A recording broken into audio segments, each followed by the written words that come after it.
Comunicar con pensamiento estratégico. De eso es que estamos hablando con Ángel Barriuso. Y Rafael nos dejó una tripa bien enredada, pero usted sabe de mondongo, así que...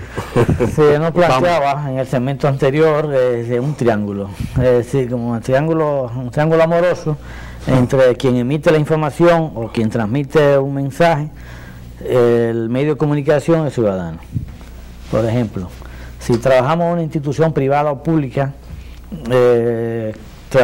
emitimos muchas notas de prensa, o ya sea que tenemos una gran campaña, un gran mensaje,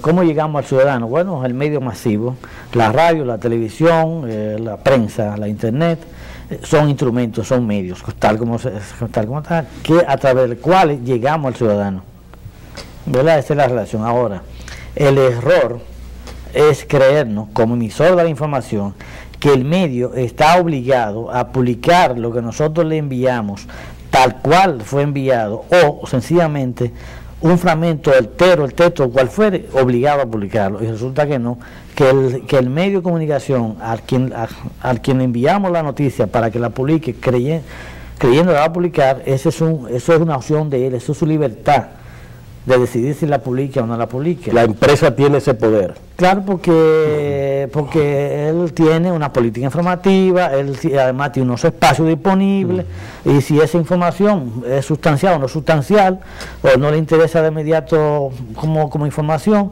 porque hay otras notas de prensa u otras declaraciones o otras informaciones como tales que tiene aquel medio periodístico para ya completar su cuadro informativo, pues aquella no le resultó.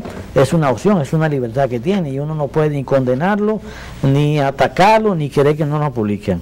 Ahora, el individuo o institución que tiene interés en que esa información llegue tal cual llega, ¿cuál es la opción que tiene? Bueno, comprar un espacio, hacerlo como publicidad y colocarlo, porque no tiene otra opción. Porque si quiere que aparezca tal cual y usted no tiene un periódico, no tiene una emisora, no tiene nada, no hay manera. Entonces usted compra su espacio.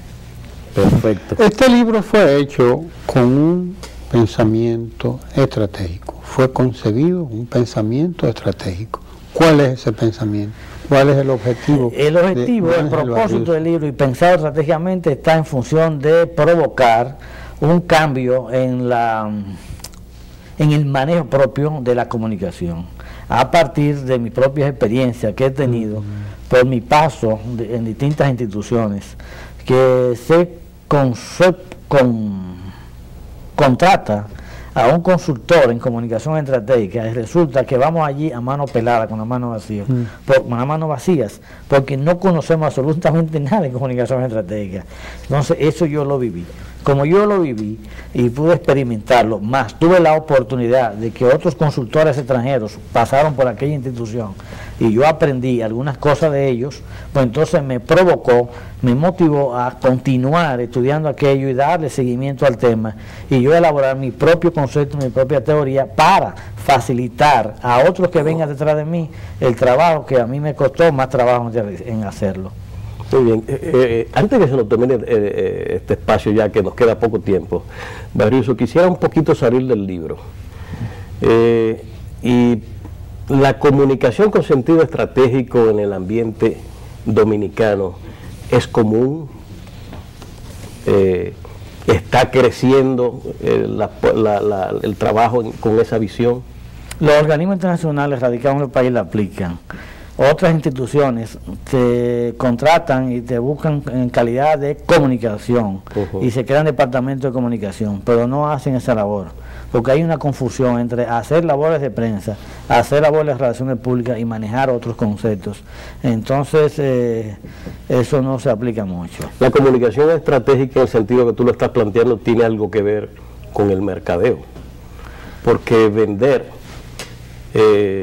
informar con una visión a futuro, como tú decías, es decir, el sueño que la empresa tiene de cómo la gente debe verle, implica necesariamente que la persona o la institución interesada en eso tenga que trabajar a profundidad, lograr ese objetivo, y necesita técnicos.